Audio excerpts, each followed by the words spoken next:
Japanese వాళ్ళు రోజుకి 4 గంటలు పడుకొని కూడా ఇంత ఎనర్జెటిక్గా ఎలా ఉంటారు. ఇక్కడ మనం రోజంతా రాత్రంతా పడుకున్నా సరే శరీరంలో ఓపిక లేనట్టు అనిపిస్తుంది. రోజు 7-8 గంటలు పడుకున్న ఎలా అనిపిస్తుంది అంటే మీ లోపల నుండి ఎనర్జీ మొత్తం పిండేసినట్టుగా లేస్తారు. అదే ఒక జాపనీస్ మనకన్నా తక్కువ సమయం పడుకొని కూడా చాలా ఎనర్జెటిక్గా వాళ్ళ పనులన్నింటినీ టైంకి పూర్తి చేస్తారు. కానీ మనం ఎంత పడుకున్నా సరే శరీరంలో ఎనర్జీ లేనట్టు అనిపిస్తుంది. ఈ వీడియోని ఎండ్ వరకు చూడండి. మీరు వచ్చి ఒక వారంలోనే పూర్తిగా ప్రో స్లీపర్ అయిపోతారు. ఈ 7 జాపనీస్ హ్యాబిట్స్ మీ స్లీపింగ్ ప్యాటర్న్స్ ఎలా రీసెట్ చేస్తాయంటే మీరు తక్కువ సమయం పడుకొని కూడా రోజు మొత్తం అలసటగా ఫీల్ అవ్వరు. ఫ్రెండ్స్, మీరు రాత్రి 8 గంటలు పడుకున్నారు, టైంకి పడుకున్నారు, పొద్దున్న త్వరగా కూడా లేచారు. అయినా కానీ లేచిన తర్వాత సరిగ్గా నడవడానికి కూడా ఓపిక ఉండదు. మీరు రాత్రి మిమ్మల్ని మీరు రీఛార్జ్ చేసుకోవడానికి పడుకున్నారు, కానీ ఉదయం లేస్తే రీఛార్జ్ కాదు ఇంకా ఎక్కువ బ్యాటరీ డ్రైన్ అయిపోయింది. కానీ ఈ ప్రపంచంలో రెండో వైపు ఒక జాపనీస్ పర్సన్ రాత్రి కేవలం 4 గంటలు పడుకున్నాడు, కానీ పొద్దున్న లేచిన తర్వాత తనలో ఎంత ఎనర్జీ ఉందంటే తన పనులన్నిటినీ సమయానికన్నా ముందే పూర్తి చేసేసాడు. ఈ జాపనీస్ వాళ్ళ దగ్గర ఏదో ఫాస్ట్ ఛార్జర్ ఉంది, అందుకే తక్కువ పడుకొని కూడా వాళ్ళని వాళ్ళు సూపర్ ఫాస్ట్ గా రీఛార్జ్ చేసుకుంటున్నారు. ఒకవేళ మీకు కూడా ఇలానే అనిపిస్తుంటే రండి, వాళ్ళు ఎలా తక్కువ పడుకొని కూడా ఇంత ఫ్రెష్గా ఉంటారో ఈ వీడియోలో చూద్దాం.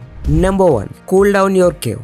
మీరు ఎప్పుడైనా నోటీస్ చేశారా, సమ్మర్లో మీరు ఎన్నిసార్లు లేచి పడుకోవడానికి ట్రై చేస్తారో కొంచెం చల్లగాలి రాగానే నిద్ర డీప్ అయిపోతుంది. జపాన్లో 2000+ ఇళ్లపై ఒక రీసెర్చ్ చేశారు. అక్కడ యావరేజ్ టెంపరేచర్ 13 డిగ్రీస్ నుంచి 17 డిగ్రీస్ మధ్య ఉంటుంది. వాళ్ళ రూమ్ ని కావాలని ఇంత చల్లగా ఉంచుకుంటారు. దీనివల్ల స్లీప్ క్వాలిటీ చాలా పెరుగుతుంది. అండ్ మనం 28 డిగ్రీలో చెమటలు కార్చుకుంటూ ఆలోచిస్తాం, అరే రాత్రంతా ఎందుకు నిద్ర పట్టట్లేదు అని. స్లీప్ సైంటిస్ట్ మాథ్యూ వాకర్ చెప్తారు, మీ బ్రెయిన్ కి డీప్ స్లీప్ ఇవ్వాలంటే బయట ఉన్న టెంపరేచర్ కన్నా 2 to 3 డిగ్రీస్ తక్కువ ఉండాలి. ఒకవేళ రూమ్ వేడిగా ఉంటే బ్రెయిన్ మిమ్మల్ని బలవంతంగా పడుకోబెట్టడానికి ఎక్స్ట్రా కష్టపడాల్సి వస్తుంది. అండ్ దాని రిజల్ట్ నెక్స్ట్ మార్నింగ్ చాలా చిరాగ్గా ఉంటుంది. సో మీరు ఏం చేయగలరు, రూమ్ని 18 to 20 డిగ్రీస్ మధ్య పెట్టుకోండి.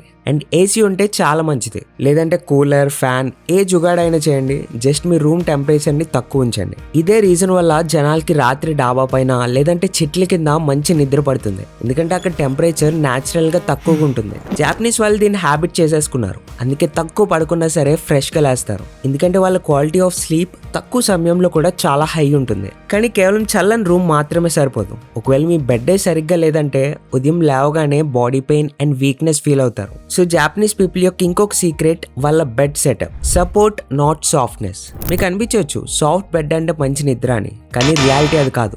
జపాన్ లో జనాలు సాఫ్ట్ మ్యాట్రెస్ పై పడుకోరు. అక్కడ కల్చర్ ప్రకారం ఫ్యూటోన్ అండ్ టటామీ మ్యాట్రెస్ పై పడుకుంటారు. ఎందుకంటే ఎప్పుడైతే మీ బెడ్ చాలా సాఫ్ట్ గా ఉంటుందో మీ స్పైన్ న్యాచురల్ పొజిషన్ లో ఉండదు. బాడీ స్పైన్ అడ్జస్ట్ చేయడానికి చిన్న బ్రేక్స్ తీసుకుంటుంది. అండ్ అక్కడ మీరు నోటీస్ చేయకుండానే కొంచెంగా మీరు మేల్కుంటారు. కొంచెం గట్టి సర్ఫేస్ పై స్పైన్ స్ట్రైట్ గా ఉంటుంది. ప్రెషర్ పాయింట్స్ తక్కువగా ఉంటాయి, అంటే గాఢ నిద్ర, తక్కువ ఇంటరప్షన్స్ అండ్ ఉదయం బాడీలో పెయిన్ ఉండదు. సో మీరు ఇప్పుడు ఏం చేయగలరు, ఒకవేళ మీ బెడ్ చాలా సాఫ్ట్ ఉంటే అండ్ ఒక కొత్త మ్యాట్రెస్ ఎఫోర్డ్ చేయలేరు అంటే మీ బెడ్ మీద హార్డ్ బొంత లేదా నార్మల్ కాటన్ తో బెడ్ షీట్స్ లేయర్ చేయండి. అలానే మీ పిల్లోని కూడా చెక్ చేయండి. అది ఎలా ఉండాలంటే మీ నెక్ కి సపోర్ట్ చేసేలా ఉండాలి, అంతేకాని మీ తలని లోపల ముంచేలా కాదు. కానీ మంచి నిద్ర కోసం కూల్ రూమ్ అండ్ బెడ్ మాత్రమే సరిపోదు. సో అప్పుడు వస్తుంది మన థర్డ్ స్టెప్, హాట్ బాత్. ఎప్పుడైనా మీ అలర్ట్నెస్ ని పెంచాలనుకుంటే అప్పుడు కోల్డ్ షవర్ తీసుకుంటారు. అందుకే చాలా మంది చెప్తారు ఉదయం లేవగానే చల్లని నీళ్లతో స్నానం చేస్తే చాలా ఎనర్జైజ్డ్ అండ్ ఫోకస్డ్ గా ఫీల్ అవుతారని. సేమ్ దానికి ఆపోజిట్ గా కొంచెం వేడి నీళ్ళతో స్నానం చేయడం ద్వారా మీ బాడీని రిలాక్స్ మోడ్ లోకి తీసుకెళ్తుంది. అండ్ ఇది నిద్ర రావడానికి పర్ఫెక్ట్ ఉంటుంది. జపాన్ లో ఒక కంప్లీట్ రిచువల్ ఉంది, దాన్ని ఆఫ్రా అంటారు. రాత్రి పడుకునే ముందు వాళ్ళు వేడి నీళ్ళతో స్నానం చేస్తారు. దాని తర్వాత బాడీ చల్లబడ్డం మొదలు కాగానే బ్రెయిన్ కి సిగ్నల్ వెళ్తుంది, ఇప్పుడు రెస్ట్ మోడ్ ఆన్ చేయాలని. సైన్స్ చెప్తుంది ఎప్పుడైతే మీరు వేడి నీళ్ళతో స్నానం చేస్తారో దాని తర్వాత బాడీ తన కోర్ టెంపరేచర్ ని 2-3 డిగ్రీస్ తగ్గిస్తుంది. అండ్ ఆ డ్రాప్ డీప్ స్లీప్ ని ట్రిగ్గర్ చేస్తుంది. ఇప్పుడు మీరు ఆలోచిస్తుండొచ్చు దీనివల్ల బాడీ టెంపరేచర్ పెరుగుతుంది, మనం తగ్గించాలి కదా అని. కానీ అలా కాదు. చూడండి, ఎప్పుడైతే మీరు వేడి నీళ్ళతో స్నానం చేస్తారో మీ బాడీలో స్కిన్ వెజల్స్ ఎక్స్పాండ్ అవుతాయి. అప్పుడు బాడీ కోర్ టెంపరేచర్ కొంచెం పెరుగుతుంది. కానీ మీరు బయటికి రాగానే అవే ఓపెన్ వెజల్స్ ఆ వేడిని వెంటనే బయటికి పంపించేస్తాయి. అండ్ బాడీ టెంపరేచర్ ఒక్కసారిగా తగ్గడం మొదలవుతుంది. అండ్ ఈ కారణం వల్లే వామ్ బాత్ తీసుకున్న తర్వాత బాడీ రిలాక్స్డ్ గా ఫీల్ అవుతుంది అండ్ స్లీపింగ్ ఎఫెక్ట్ క్రియేట్ అవుతుంది. అందుకే బెడ్ టైం కి 1 గంట ముందు వామ్ బాత్ తీసుకోవడం స్లీప్ ని ఇంప్రూవ్ చేస్తుంది. సో మీరు ఏం చేయొచ్చు, పడుకున్న 1 గంట ముందు గోరువెచ్చని నీళ్లతో స్నానం చేయండి. ఒకవేళ స్నానం చేయడం పాసిబుల్ అవ్వకపోతే 10 నుండి 15 నిమిషాలు మీ కాళ్ళని వేడి నీళ్ళలో ఉంచండి. జపనీస్ పీపుల్ ఈ రిచువల్ ని డైలీ హ్యాబిట్ చేసేసుకున్నారు. నెక్స్ట్ హాట్ బాత్ కాకుండా మీరు మీ నిద్రని ఫిక్స్ చేసుకోవాలంటే మీ యొక్క ఆలోచనని మార్చుకోవాల్సి ఉంటుంది. అదే number 4, shift the shame around sleep. మన దగ్గర ఎవరైనా ఎప్పుడు అలసిపోయినట్టు ఉంటావేంటి అని అంటే మనకి ఇన్సల్టింగ్ గా అనిపిస్తుంది. కానీ జపాన్ లో రివర్స్. అక్కడ ఎవరైనా యూ లుక్ వెరీ టైర్డ్ అని అంటే అది మీకు ఒక కాంప్లిమెంట్. దాని అర్థం మీరు హార్డ్ వర్క్ చేశారు అండ్ జనాలు దానికి రెస్పెక్ట్ ఇస్తారు. అందుకే జపాన్లో పబ్లిక్లో నాప్ తీసుకోవడం షేమ్ఫుల్ కాదు, దాన్ని ఇనిమోరి అంటారు. అంటే రోజు మధ్యలో కొంచెం రెస్ట్ తీసుకోవడం. ఆఫీస్ అయినా ట్రైన్ అయినా ఒకవేళ ఎవరైనా నాప్ తీసుకుంటే వాళ్ళని లేజీ అనరు, బదులుగా హార్డ్ వర్కింగ్ అంటారు. జపాన్ ట్రైన్స్లో ఎలాంటి మ్యూజిక్ ఎలవలేదు, ఎక్కువ గట్టిగా మాట్లాడడం ఎలవలేదు. ఎందుకంటే అక్కడ చాలా వరకు ప్యాసింజర్స్ నాప్ తీసుకుంటూ ఉంటారు అండ్ ఒకరి నిద్రని డిస్టర్బ్ చేయడం కరెక్ట్ కాదని నమ్ముతారు. అదే మనం టైర్డ్ ఫీల్ అయితే వెంటనే కాఫీ లేదా టీ తాగుతాం అండ్ ఈ అలవాట్లే రాత్రి మీ నిద్రని నాశనం చేస్తాయి. ఎందుకంటే కెఫైన్ మీ బాడీలో 10 గంటల కన్నా ఎక్కువ సమయం వరకు ఉంటుంది, ఏదైతే మిమ్మల్ని మేల్కొని ఉంచడానికి పనిచేస్తుందో. అండ్ దాన్ని మీరు పడుకునే టైం వరకు బాడీలో పెట్టుకుంటే ఇంకెలా నిద్ర పడుతుంది చెప్పండి. మరి ఇప్పుడు ఏం చేయాలి? మీ నిద్రకి రెస్పెక్ట్ ఇవ్వడం నేర్చుకోండి. ఒకవేళ మీరు అలసిపోతూ ఉంటే, టైర్డ్ గా ఫీల్ అవుతూ ఉంటే, నాప్ అవసరం అనిపిస్తే ఆ సిగ్నల్ కి రెస్పెక్ట్ ఇవ్వండి. టీ లేదా కాఫీతో దాన్ని తరిమే ప్రయత్నం చేయకండి. జాపనీస్ వాళ్ళు వాళ్ళ నిద్రకి రెస్పెక్ట్ ఇస్తారు అండ్ మధ్య మధ్యలో క్వాలిటీ నాప్ తీసుకుంటారు. అండ్ వాళ్ళ దగ్గర రోజు మధ్యలో పడుకునే ఇంకొక స్మార్ట్ విధానం ఉంది, ఏదైతే మన ప్రొడక్టివిటీని ఇంకా పెంచుతుందో. అదే మన next point, master the mini nap. మనం నాపింగ్ ఎంత ఎక్కువ రెస్పెక్ట్ ఇస్తామంటే మనం ఎంత ఎక్కువ నిద్ర ఉంటే అంతే ఎక్కువ ఎనర్జీ అని అనుకుంటాం. కానీ అది తప్పు. నాప్స్ మనకి షార్ట్ టర్మ్ ఎనర్జీని ఇస్తాయి అండ్ జాపనీస్ వాళ్ళు దాన్ని బాగా యూజ్ చేస్తారు. అక్కడ షార్ట్ నాప్స్ తీసుకోవడానికి ఒక కల్చర్ ఉంది. అది 15 నుండి 20 మినిట్స్ ఉంటుంది, మరీ ఎక్కువ కాదు మరీ తక్కువ కాదు. అండ్ దీని కారణం వల్లే ఎలాంటి అలసట ఫీల్ అవ్వకుండా వాళ్ళ బ్రెయిన్ రీఛార్జ్ అవుతుంది. అయితే మీరు ఏం చేయగలరు? రోజులో 15 నుండి 20 నిమిషాలకు నాప్ ట్రై చేయండి. ఎక్కువసేపు చేయొద్దు, అది నిద్ర హెవీ ఫీల్ అయ్యేలా చేస్తుంది. ఒకవేళ క్లాస్ ఆర్ ఆఫీస్ లో పాసిబుల్ అవ్వడం లేదంటే 5 నిమిషాలు కేవలం కళ్ళు మూసుకొని రీసెట్ మోడ్ లోకి వెళ్ళిపోండి. ఇది కూడా రీఛార్జ్ చేస్తుంది. అండ్ నాప్ తీసుకోవడానికి బెస్ట్ టైం మధ్యాహ్నం 1 నుండి 3 గంటల వరకు. ఈ జపాన్ వాళ్ళు ఈ హ్యాబిట్ ని మాస్టర్ చేశారు, అందుకే వాళ్ళకి 7-8 గంటల నిద్ర అవసరమే రాదు. ఇప్పుడు మన నెక్స్ట్ పాయింట్కి వెళ్ళే ముందు, ఒకవేళ వీడియో మీకు కొంచెమైనా వాల్యుబుల్ అనిపిస్తే ప్లీజ్ లైక్ చేయండి, అలానే సబ్స్క్రైబ్ చేసి పెట్టుకోండి.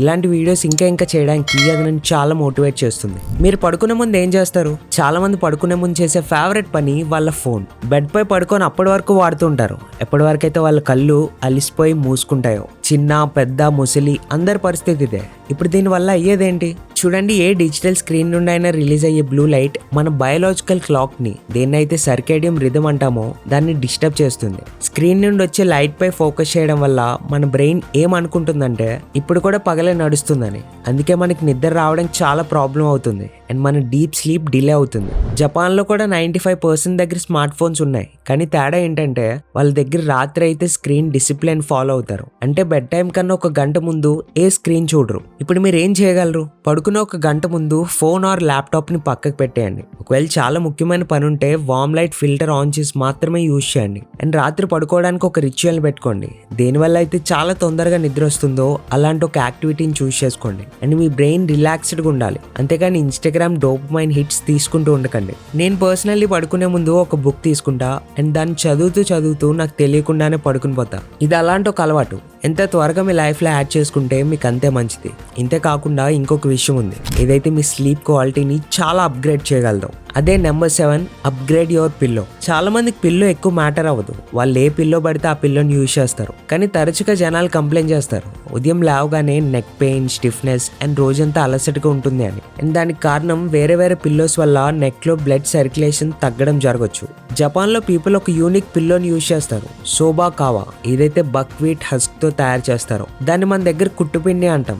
ఈ పిల్లో కేవలం వెయిట్ కి తగ్గట్టు మాత్రమే కాదు, నెక్ యొక్క న్యాచురల్ కరువుకి తగ్గట్టు అడ్జస్ట్ అవుతుంది. దానివల్ల నెక్ పై ఎలాంటి ప్రెషర్ పడదు, ఎలాంటి స్టిఫ్నెస్ ఉండదు అండ్ బ్లడ్ ఫ్లో న్యాచురల్ గా ఉంటుంది. రీసెర్చ్ లో ఇది కూడా దొరికింది, ప్రాపర్ నెక్ సపోర్ట్ వల్ల నెక్ పెయిన్ 50% వరకు తగ్గచ్చు. అండ్ ఎప్పుడైతే పెయిన్ అండ్ డిస్కంఫర్ట్ తగ్గుతుందో అప్పుడు నిద్ర ఆటోమేటిక్ గా డీప్ అండ్ మంచిగా ఉంటుంది. ఇప్పుడు మీరు ఏం చేయగలరు? 2-3 పిల్లోస్తో ఎక్స్పెరిమెంట్ చేయండి. ఎప్పటి వరకు అయితే మీకు అలాంటి సెటప్ దొరకదో, ఇందులో అయితే మీ నెక్ స్ట్రైట్ గా ఫీల్ అవుతుందో అండ్ ఉదయం లేవగానే stiffness and neck pain feel అవ్వరో అప్పటి వరకు డిఫరెంట్ పిల్లోస్ ట్రై చేయండి. జాపనీస్ పీపుల్ కి పిల్లో ఒక నార్మల్ సాఫ్ట్ టాయ్ కాదు, అదొక టూల్, ఏదైతే నిద్ర క్వాలిటీని డిసైడ్ చేస్తుందో. సో రండి ఈ వీడియోని సమరైజ్ చేద్దాం. అన్నిటికన్నా ముందు మనం చూసాం ఈ రూమ్ ని చల్లగా ఉంచుకోవాలి. దాని తర్వాత బెడ్ ఎక్కువ సాఫ్ట్ గా ఉండకూడదు, కొంచెం ఫర్మ్ గా ఉండాలి. అండ్ దాని తర్వాత పడుకునే ముందు హాట్ బాత్ తీసుకోవడం, ఇంకా shift the shame around sleep. నిద్రపోవడం, చిన్న చిన్న నాప్స్ తీసుకోవడం తప్పు అని అనుకోకండి. And next the master the mini nap. రోజు 15 నుండి 20 నిమిషాల నాప్ ట్రై చేయండి. అండ్ నెంబర్ 6 మనం చూసాం స్లీప్ ఆఫ్ బటన్. అంటే మీరు పడుకోవడానికి ముందు ఏం చేస్తారు? స్క్రీన్ టైం ని తగ్గించాలి. పడుకునే 1 గంట ముందు స్క్రీన్ ఆఫ్ చేయండి. వీలైతే బుక్ చదువుతూ పడుకోండి. అండ్ నెంబర్ 7 లో మనం చూసాం మీ పిల్లోని అప్గ్రేడ్ చేయండి. అలాంటి ఒక పిల్లో తీసుకోండి ఏదైతే మీ నెక్ కి ప్రాపర్ సపోర్ట్ ఇస్తుందో. సో ఇప్పుడు చెప్పండి, ఇందులో ఏ హ్యాక్ ని ఫస్ట్ మీరు ఈ రాత్రి నుండి ట్రై చేయబోతున్నారు? ఒకవేళ ఎక్కడి వరకు వీడియో చూసుంటే ఎస్ అని కమెంట్ చేయండి. సో దట్ ఎంతమంది వీడియోని ఎండ్ వరకు చూసారో నాకు కూడా తెలుస్తుంది. అండ్ మీరు నిద్రపోవడానికి బెస్ట్ స్లీపింగ్ పొజిషన్స్ ఏవో తెలుసుకోవాలనుకుంటే ఈ లెఫ్ట్ సైడ్ వీడియోని క్లిక్ చేయండి. అండ్ ఒకవేళ మీకంటూ ఒక సీరియస్ ఇన్కమ్ సోర్స్ బిల్డ్ చేసుకోవాలనుకుంటే రైట్ సైడ్ వీడియో చూడండి. Thank you so much for watching. This is Lokesh signing off.